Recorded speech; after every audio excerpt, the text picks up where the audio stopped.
Bienvenue pour notre discussion du jour. On plonge à Tokyo, dans le quartier de Sugamo. On entend souvent dire que c'est le Harajuku des grands-mères. C'est ça. Mais bon, en regardant les documents, les articles, les notes qu'on a, on voit qu'il y a bien plus que ça. On va essayer de creuser un peu son histoire, trouver des pépites, quoi. L'idée, c'est vraiment d'aller au-delà du cliché sympa, mais bon, un peu réducteur. On va remonter le temps, explorer les différentes couches du passé de Sugamo. Il y a des choses étonnantes, d'autres un peu plus sombres aussi. Mhm. Et voir ce qui le rend unique en fait. Alors, préparez-vous, ça va être une conversation, je pense, assez riche. Absolument. Et Sugamo, c'est vraiment ça, une dualité assez frappante. D'un côté, oui, un lieu de foi, de commerce très ancien, depuis l'époque d'Edo, bien ancré sur la route Nakasendo. D'accord. Mais de l'autre, c'est aussi marqué par une histoire plus lourde, celle du XXe siècle, et puis des transformations urbaines assez radicales. Et nos sources, justement, elles permettent de naviguer entre tout ça, entre l'ombre et la lumière. Alors, commençons par le début, hein. L'époque d'Edo. Sugamo, c'était sur la Nakasendo, cette grande route entre Edo et Kyoto. Mais c'était pas une Shukuba, une ville-étape officielle. C'était une Tateba.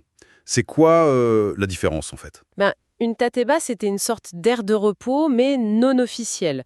Souvent la première après avoir quitté Nihon-Obashi, le point zéro à Edo. Donc un endroit super important pour les voyageurs pour souffler un peu. Ah oui, Ils trouvaient des auberges, des maisons de thé. Ça devait déjà être assez animé, quoi. j'imagine. Et déjà à l'époque, des temples importants. Le Shinsyoji par exemple. Tout à fait. Le Shinshoji, on le trouve encore aujourd'hui, juste à l'entrée de la Jizodori, la rue commerçante. Il est important parce qu'il abrite une des 6 grandes statues de Jizo d'Edo. Ah oui, les Edo Roku Jizo. Exactement. Des statues protectrices placées aux entrées de la ville. Donc le Shinshoji marquait vraiment une sorte de porte symbolique pour Edo. Mais le temple qui attire le plus de monde aujourd'hui, c'est le Kogenji, non? Avec cette histoire un peu folle du Toganuki Jizo. Toganuki, ça veut dire qui retire les épines. D'où ça vient ce nom? Alors, la légende la plus connue, elle est assez pittoresque. C'est l'histoire d'une servante qui aurait avalé une aiguille par accident. Oula, Oui. Et pour la sauver, on lui aurait fait boire une infusion avec une image sainte du Jizo du Kogenji, un omikage. Et hop, elle aurait recraché l'aiguille, qui aurait d'ailleurs transpercé l'image. incroyable. Du coup, ce Jizo est devenu célèbre pour guérir les maux, l'épine symbolisant la douleur, la maladie. C'est fou. Mais j'ai lu que ce temple, le Kogenji, il n'était pas toujours à Sugamo, hein. Non, effectivement. C'est intéressant ça pour comprendre comment le quartier a évolué. À l'origine, il était près du Ueno. Ah d'accord. Il a dû déménager ici, à Sugamo, en 1891. C'était l'époque Meiji, avec tous les réaménagements urbains. Et comment il a fait pour redevenir populaire? Eh bien, le temple a eu une super idée. Créer des onichi, des jours de foire, les 4, 14 et 24 de chaque mois. Pour attirer les fidèles, quoi. Ah malin. Et ça a cartonné. Ces marchés existent toujours. Et c'est ça qui a vraiment lancé la dynamique commerciale de Sugamo, en plus d'assurer le succès du temple. Un bon coup de marketing religieux, si on veut. C'est clair. Et dans ce temple, il y a aussi l'Arai Kanon, cette statue qu'on lave. On voit souvent des gens faire la queue. Oui, c'est ça. Une statue de Canon, la déesse de la miséricorde. La coutume, c'est de verser de l'eau dessus, puis de frotter doucement avec une petite serviette fournie par le temple, l'endroit de la statue qui correspond à notre propre douleur. D'accord. On pense que ça soulage, que ça guérit. La première statue était tellement usée à force d'être frottée. Ah oui? Mm. Qu'ils ont dû la remplacer? Ça montre bien la ferveur des gens quand même. C'est sûr que ces deux-là attirent du monde. Est-ce qu'il y a d'autres petits temples un peu plus cachés pour ceux qui veulent sortir des sentiers battus? Oui, on peut chercher le Zoroku Jizo. Il est un peu planqué dans une ruelle près de la gare. Moins connu, mais avec une belle histoire aussi, de piété filiale. Un fils aurait prié si fort pour sa mère aveugle qu'elle aurait retrouvé la vue. Touchant. C'est un lieu beaucoup plus calme, plus intime. Une belle trouvaille pour une expérience plus personnelle, je dirais. Et il ne faut pas oublier, de l'autre côté de la rue commerçante, le Sugamo Koshinzuka. C'est aussi un marqueur de l'ancienne route, non? Exactement. Ce petit monticule, il est lié au culte Koshin, une croyance populaire assez ancienne.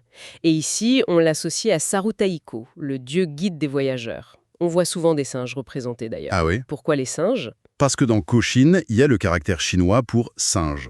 C'est un vestige direct de l'époque où Sugamo était vraiment une étape sur la Nakasendo. Ok, passons aux transformations plus récentes. L'arrivée du train à l'ère Meiji. J'ai lu une anecdote marrante sur le dernier shogun Tokugawa Yoshinobu. C'est vrai qu'il a déménagé à cause du bruit, non? Ah oui, c'est tout à fait ça. Après avoir abdiqué, il s'était retiré à Sugamo pour être tranquille. Ouais, la retraite paisible. Voilà. Mais la construction de la gare et de la ligne Yamanote, ça faisait un tel boucan qu'il a préféré aller s'installer dans le quartier d'à côté, à Kuishikawa. C'est assez ironique, non? Le dernier shogun chassé par le bruit du progrès. C'est sûr. Mais bon, l'ère moderne a laissé une trace beaucoup plus sombre à Sugamo. La prison. Oui, là on touche à un chapitre beaucoup plus lourd. Cette prison, construite fin 19e, est surtout connue pour son rôle après la Seconde Guerre mondiale. C'est là que les Américains... Oui, les forces d'occupation l'ont utilisée pour détenir les accusés japonais de crimes de guerre de classe A, ceux qui ont été jugés au tribunal de Tokia. D'accord. Des noms connus, je pense? Oui, des figures majeures comme l'ancien Premier ministre Hideki Tojo, ils ont été emprisonnés là et 7 d'entre eux y ont été exécutés par pendaison. Du coup, le nom Sugamo, pendant longtemps, ça a vraiment évoqué cette période très difficile de l'après-guerre. Et le contraste aujourd'hui est saisissant. C'est presque incroyable. Qu'est-ce qu'il y a à la place maintenant? À la place exacte de la prison, aujourd'hui, il y a Sunshine City, un énorme complexe qui a ouvert en 1978. Ah oui, le gratte-ciel Sunshine 60. C'est ça, avec l'aquarium, planétarium, des théâtres, des centaines de magasins, de restos. C'est une transformation radicale. Un lieu de détention, de jugement, d'exécution qui devient un symbole de prospérité, de loisirs, de modernité. Ça montre bien comment Tokyo se reconstruit, tourne les pages même les plus douloureuses. Est-ce qu'il reste quelque chose? Un souvenir de cette prison? Oui, mais il faut chercher un peu. Dans le parc juste à côté de Sunshine City, le parc Higashi Ikebukuro-Chuo, il y a une stèle assez discrète. Ah oui. Elle s'appelle « Pour la paix éternelle ». Elle est là pour rappeler le passé du site et appeler à la paix. C'est important pour comprendre toutes les strates de l'histoire de cet endroit. Un rappel silencieux mais fort. Changeons de sujet, quelque chose de plus léger et de plus floral. Les cerisiers Somei Yoshino, les plus célèbres du Japon, ils viendraient d'ici, Enfin, plus précisément de Somei, un village qui touchait Sugamo et qui fait partie du même arrondissement aujourd'hui. C'est là, fin Edo, début Meiji, que des horticulteurs ont créé cette variété par croisement. un bon, comme... Voilà. Et au printemps, c'est magnifique et très calme. Il y a aussi un petit parc commémoratif pas loin, le Someyoshino Sakura Kinankoen. Bon, et alors ce fameux surnom Harajuku des grands-mères, Obacha no Harajuku, ça vient d'où au juste? Ça date plutôt des années 80, popularisé par les médias. À l'époque, Harajuku, c'était le lieu des jeunes branchés. Oui, Takeshi Tadori. Exactement.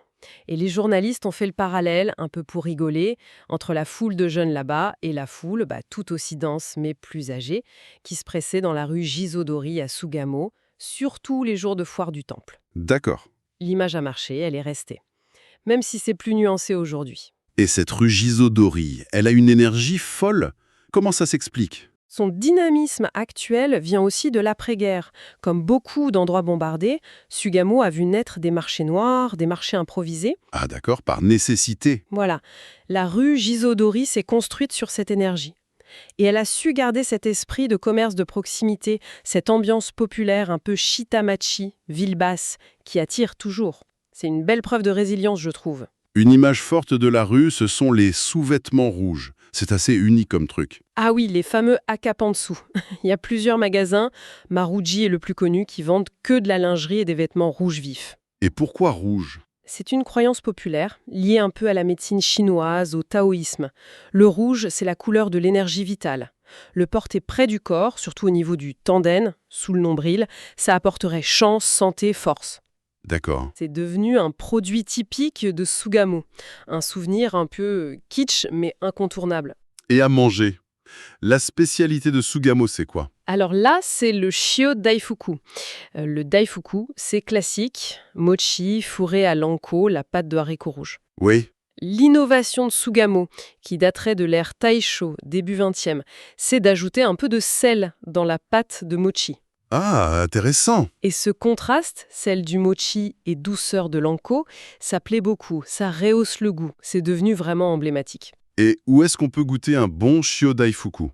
Les sources parlaient d'une pâtisserie ancienne. Oui, Sugamo Rengate, c'est une super adresse, elle existe depuis 1950 et fait ça de manière traditionnelle. Rengate, ça veut dire pavillon de briques, d'ailleurs. La façade est en briques rouges, ça a un charme un peu rétro. Sympa. Qu'est-ce que tu conseillerais pour une expérience plus authentique? Mon conseil, ce serait vraiment d'oser quitter la Jizodori et de se perdre un peu dans les ruelles à côté. Ah oui. Oui, l'atmosphère est différente, plus calme, plus quotidienne. On peut tomber sur des petites cantines populaires, les shokudo, où on mange bien et pas cher, des quincailleries à l'ancienne, ou même des boutiques de dagashi. Les bonbons d'autrefois. C'est ça, les friandises et petits jouets pas chers qui rappellent l'enfance. C'est un autre Sugamo, celui des habitants, un peu hors du temps. On ne peut pas finir sans parler de Sugamon, la mascotte. Ce canard blanc est partout. Ah oui, Sugamo AM. Avec son petit chapeau et sa veste rouge, il est trop mignon. C'est le symbole kawaii du quartier. Il y avait même une statue où il fallait lui toucher les fesses pour avoir de la chance en amour. Sérieux? Oui.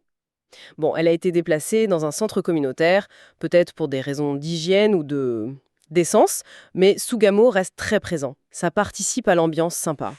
Pour élargir un peu, il y a d'autres traces historiques dans le coin, moins évidentes. Oui, Sugamo et les environs, c'était aussi lié au clan Mito, une des 3 grandes branches de la famille Tokugawa. Ah d'accord. Leur grande résidence secondaire, les Shimo-Yashiki, était par là.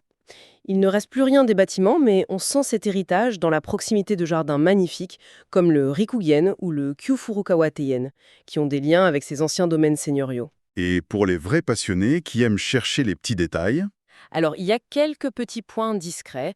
Le temple Myoji-oji, par exemple, est lié à l'histoire de fantômes de Oiwa-san, très connu au Kabuki. ah oui, On peut aussi trouver une plaque qui marque l'endroit où vivait Tokugawa Yoshinobu, le shogun qui fuit le train, ou un monument qui rappelle l'école Meiji pour filles, une école pionnière. Faut ouvrir l'œil, hein. et pour une pause, Ah, Sugamo a aussi de très chouettes kisaten, ces vieux cafés japonais à l'atmosphère un peu surannée, comme Poppy, Kizoku, Hakushaku. C'est un vrai voyage dans le temps, dans l'ère Showa. bon si on résume tout ça, Sugamo c'est vraiment beaucoup plus que le Harajuku des grands-mères, c'est clair. Ah oui. C'est un endroit où l'histoire se sent partout. L'ancienne route, les temples, les régendes, le passé lourd de la prison, la naissance des cerisiers.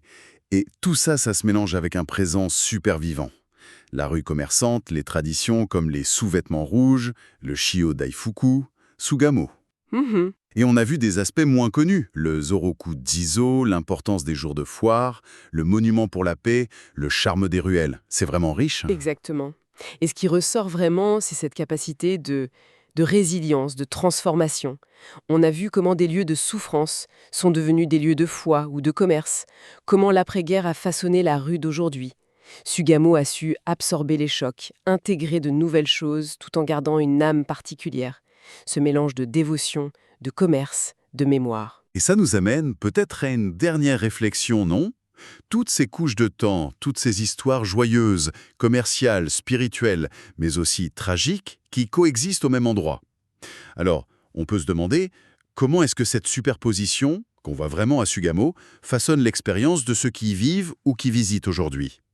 C'est une excellente question. C'est une question ouverte, bien sûr. Mais y penser, ça permet sans doute d'explorer ce quartier fascinant avec un regard plus profond, plus attentif à toute sa richesse cachée.